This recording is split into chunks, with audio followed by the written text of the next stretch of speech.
mom who says her young son was physically abused while in class. Now, the Kelso School District is investigating her claim that one of its teachers shoved her 7-year-old son into a room so hard that he was injured. Her son has learning disabilities and was in a special education class at the time.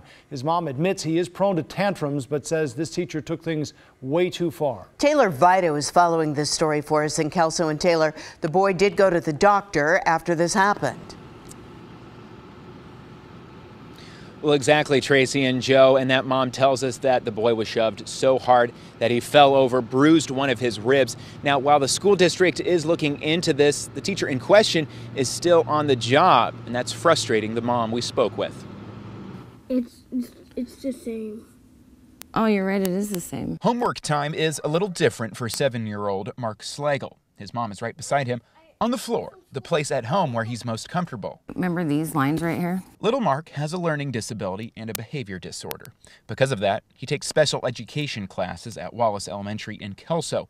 Mark can be prone to tantrums, his mom Leanne says, but what happened last week at Wallace was unlike anything they've experienced. Mark was screaming to let me out, hitting the window, saying that he was hurt. While Mark was having an episode, he says the teacher tried to force him into what they call a quiet room. It's a small isolated room that's separate from the main classroom. But as the teacher tried to get him inside, Mark said she shoved him from behind, causing him to fall over. He said he peed his pants, he wasn't allowed to go to the bathroom, and the lady pushed him. He said that she hurt his ribs. Slagle says 2 days later, Mark was in enough pain that they decided to go to the doctor. That's where they learned he had a bruised rib. At the time, Slagle says the teacher seemed totally unapologetic. So I asked her at that point why she would shove a kid to the floor, or any child for that matter, and she just shrugged her shoulders and put her palms up. In a statement, the Kelso School District told KGW it's aware of the allegations and is investigating. It didn't comment on specifics other than to say that student safety is always of high concern to the district.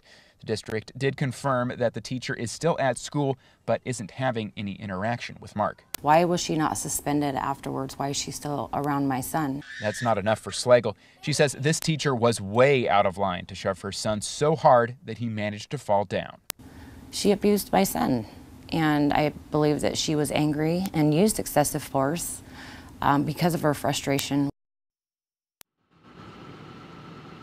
And Slagle says she since filed a report with the Kelso Police Department. The department tells me they have received that report, but at this point, due to caseloads and staffing levels, they probably won't be able to start looking into it until sometime next week.